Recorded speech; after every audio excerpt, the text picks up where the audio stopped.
कर्मचारी चयन आयोग के पूर्व सदस्य डॉक्टर हर्षमोहन भारद्वाज के आवास पर पहुंचे सांसद दीपेंद्र हुड्डा। वहां पहुंचने पर कांग्रेस कार्यकर्ताओं ने सांसद दीपेंद्र हुड्डा व पूर्व शिक्षा मंत्री गीता बुक्कर का फूल मालाओं से स्वागत किया। शिरोमणि संत गुरु रविदास जी महाराज की कल जयंती का उपलक्ष्य था,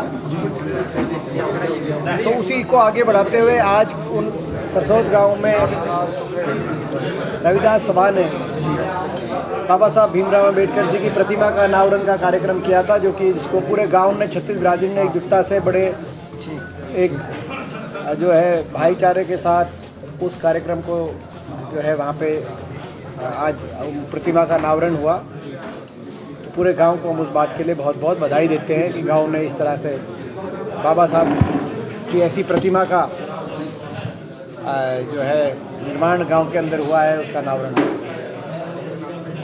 और हम यही कहना चाहते हैं कि भाई आज गुरु रविदास जी के जो दिए गए उनकी जो सोच का जो प्रकाश था, समानता की सोच, भाईचारे की सोच, ये सोच कि इंसान जन्म के नहीं कर्म से इंसान की पहचान होती है, इस तरह की जो सोच उन्होंने उस समय दी 644 साल पहले, आज वो उतनी प्रासंगिक है। और उस सोच के प्रकाश को आगे पूरे समाज में, भारतवर्ष में लेके जाएं, ये आज हम संकल्प इस जयंती के उपलक्ष्य में हमने, कल जो जयंती थी उसके उपलक्ष्य में हमने किया है।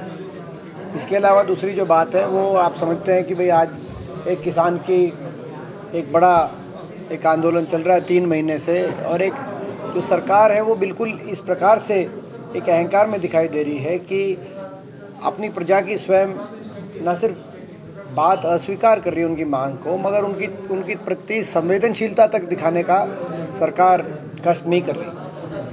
लगभग 225 शव इन धरनों से अपने अपने गांव वापस लौट चुके हैं, जानें कुर्बान हो चुकी हैं। इतना बड़ा आंदोलन 3 महीने तक 225 जान कुर्बान होना और लाखों हजारों की तादाद में आज भी किसान इससे जुड़ा हुआ है।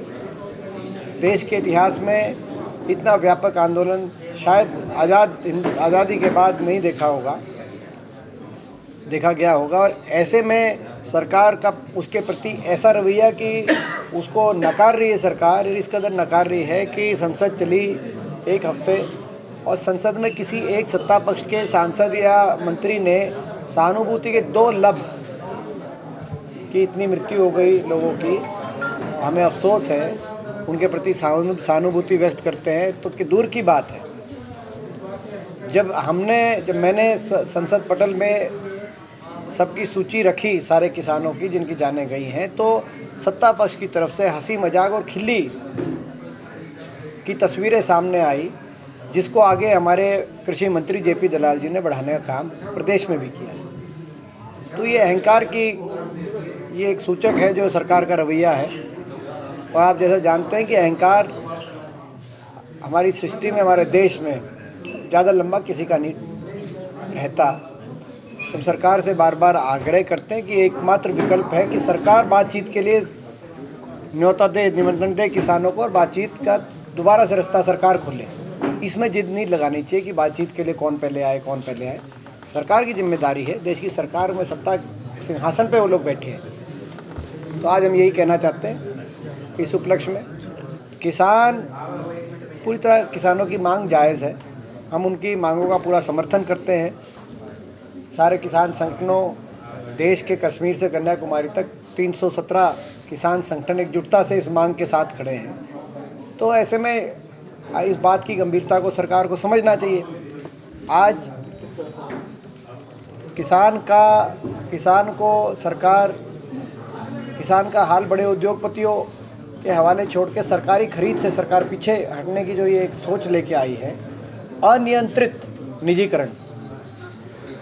हम कोई निजी जो है प्राइवेट सेक्टर के तो खिलाफ नहीं है, मगर अनियंत्रित निजीकरण जो है वो मैं समझता हूँ उससे ना तो देशवासियों का हित होगा, ना किसान का हित होगा, ना सरकार का हित में वो होगा।